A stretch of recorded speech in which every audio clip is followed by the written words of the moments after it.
Kita lanjutkan perbincangan soal pro kontra vaksin Nusantara. Masih bergabung Guru Besar Fakultas Kedokteran Universitas Indonesia Profesor Akmal Taher dan juga tokoh masyarakat sekaligus Wakil Ketua Komisi 4 DPR Deddy Mulyadi. Saya ke Prof. Akmal.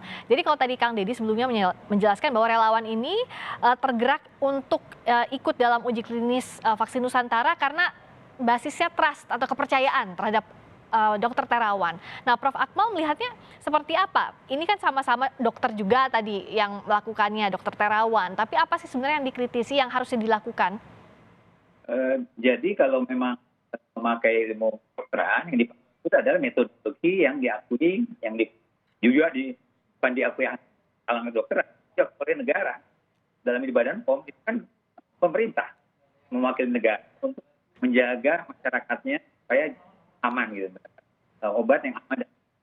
Nah, kemudian kalau tidak dilakukan seperti itu, nanti pada akhirnya tidak akan keluar gitu. Hasilnya kita putus apakah memang vaksin ini aman dan atau enggak. Nah, itu satu. Yang kedua, yang barangkali kelompok barangkali tidak menyatakan itu pada POM adalah kalau Badan POM sudah merupakan alat negara kita menjaga masyarakat, sistemnya gitu tidak diakui juga, itu secara sistem itu akan merusak seluruh, karena betul kata-kata percaya itu betul terjadi, dan Badan POM itu juga hidup dengan bisa hanya kalau dia bisa percaya dan dipercaya dia memakai prinsip yang jelas dan bisa dipertanggungjawabkan gitu, itu aja. Oke. Nah, kalau seorang orang per orang saya nggak akan masuk ke orang per orang, karena orang per orang jangankan ke dokter kan, dia bisa ke dukun juga kok, kemana juga bisa kalau itu. Jadi bukan itu isunya gitu. Isunya adalah kita di negara kita ini mempunyai aturan bagaimana melindungi masyarakat dari obat baru itu supaya betul-betul aman dan berkhasiat yang beredar. Itu aja. Nah, kalau itu sudah diputuskan oleh seperti itu susah juga ya. Kalau habis ini tiap orang bisa, oh saya percaya, bikin penelitian sendiri. Terus orang nanti disalahkan lagi. Kenapa disalahkannya? Oh, negara ini nggak melindungi masyarakatnya. Oke. Dengan satu sistem yang baik gitu loh. Ini masalah tadi sistem standarisasi yang disoroti oleh Prof. Akmal tadi ya, Badan POM bekerja sesuai dengan sistemnya. Kalau mau dikatakan itu aman, baru bicara khasiat nanti kalau sudah uji klinis tahap satunya divalidasi oleh Badan POM. Nah, Kang Deddy melihatnya seperti apa agar ini tidak jadi orang perorangan? Kalaupun ini vaksinnya dinikmati oleh seluruh rakyat Indonesia, tentu kan harus ada jaminan keamanan juga, Kang Deddy. Ya. Yang pertama kita menghormati apa yang dilakukan oleh Badan POM, karena itu merupakan tugas yang melekat pastinya untuk senantiasa selektif terhadap berbagai produk. Kan bukan hanya produk kesehatan, kan di dalamnya juga ada produk-produk lain yang dikonsumsi oleh publik. Dan kita hormati karena memang dari sisi keilmuan orang harus memiliki ketaatan pada metodologi ilmiah yang menjadi standarisasi. Dan standarisasinya bukan hanya nasional, juga harus diakui secara internasional. Misalnya vaksin Nusantara ya pada akhirnya juga harus diakui di Singapura, di Malaysia, bahwa itu merupakan vaksin yang diterima dari sisi medis secara internasional. Kita menghormati itu. Nah, tetapi juga kita menghormati juga ikhtiar-ikhtiar personal yang secara kemampuan sudah terbukti memiliki kemampuan untuk menyelesaikan berbagai problem. Dan biasanya problem-problem itu ditangani yang menjalani beberapa orang yang memiliki kepercayaan, saya katakan sekali lagi, yang memiliki kepercayaan untuk diselesaikan oleh dokter atau oleh peneliti tentang hal yang diatur. Kan tidak semua juga misalnya obat yang dikonsumsi oleh publik yang menyembuhkan itu juga misalnya terakreditasi di Badan POM. Banyak orang yang dalam kan tertentu nekat mengkonsumsi obat tertentu misalnya, yang bisa jadi dia tidak tersertifikasi.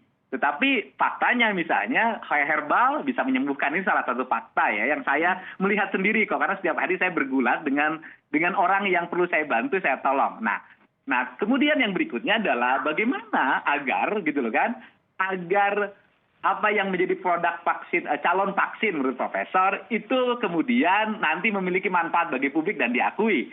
Ya Badan POM silahkan saja terus melakukan uji klinis sampai memiliki keyakinan berdasarkan metodologi ilmiah yang merupakan standarisasi Badan POM bahwa itu memang memiliki gitu kan khasiat gitu kan atau kemampuan apabila disuntikan memiliki daya imun bagi manusia. Oke.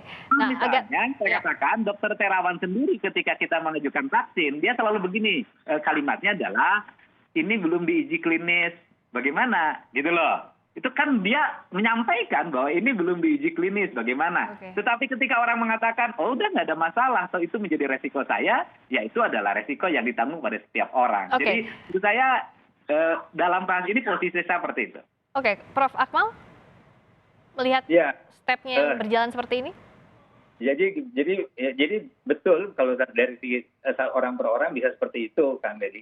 Cuma saya mengatakan dengan seperti itu, dengan yang ditempuh sekarang ini ujungnya itu nggak akan mencapai kesimpulan. Karena ujungnya itu selalu urutannya adalah kita menjaga keamanan, selesai. Kedua, kita lihat mulai khasiat. Kemudian ketiga, yang khasiat dalam jumlah besar. Kemudian biasanya yang paling bagus itu dibandingkan sekian orang yang mendapat vaksin dengan orang yang tidak. Seperti yang sekarang dilakukan dengan Sinovac dan sebagainya. Itu kelihatan habis itu berapa daya proteksinya dan sebagainya. Tapi kalau ini nggak akan seperti itu. Kalau memang tidak dari awal, memang keamanannya aja kita belum selesai gitu kan. Nah, saya tidak, sekali lagi, saya nggak akan berdebat tentang itunya. Tentang herbal juga, saya kira herbal juga punya tempatnya. Tapi ini agak berbeda dengan herbal dalam hal keamanan adalah beda sedikit. Herbal itu biasanya dipakai sudah berpuluh-puluh tahun, bertahun. Kita tidak pernah bicara lagi tentang keamanan. Karena kita yakin tuh keamanan herbal. Tapi kalau khasiat itu yang diuji. Sementara kalau obat kimia seperti dan sebagainya, itu agak beda kan. Jadi itu belum dipakai gitu loh untuk keamanannya. Itu satu. Kedua, sekali lagi titik berat kita adalah kita melihat prosesnya. Jadi saya bukan hanya sebagai dokter. Ini kelompok ini bukan cuma dokter di sisinya, adalah melihat suatu proses yang ada di negara kita, di mana Badan POM yang dikasih tugas itu sudah menyatakan sesuatu bisa dalam tanda kutip dilanggar gitu. Itu yang menurut kita mestinya kita jaga dari itu. Siapa yang mau jaga badan yang Prof. Akmal, agar mungkin publik juga bisa lebih sederhana mencerna harusnya seperti apa yang dilakukan kalau sesuai aturan, misalnya tadi Badan POM uji klinis tahap 1-nya belum di ACC. Apa yang semestinya dilakukan oleh tim peneliti vaksin Nusantara kalau mau lanjut proses vaksin calon vaksinnya ini? Badan POM itu bukan menyatakan bahwa itu tidak memenuhi syarat. Sudah ada pertemuan dan menyampaikan apa yang diperbaiki dulu, kemudian itu dilanjutkan, baru nanti dinilai lagi. Itu setahu saya. Jadi apa yang harus direvisinya itu ya, Prof. Akmal ya, diperbaiki semestinya. Dan ini proses untuk udah banyak berlangsung dan biasa dilakukan. Jadi bukannya nggak ada komunikasi, ada komunikasi. Oke.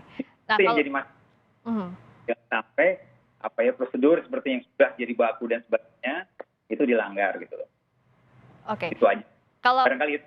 Ya baik, kalau Kang Deddy lihatnya jadi sekarang ini biar di publik juga tujuan yang baik, tentu caranya pun harus baik agar nanti hasilnya juga baik. Kalau Kang Deddy apa sih yang semestinya jadi win-win solution dari tim peneliti vaksin Nusantara dan juga Badan POM?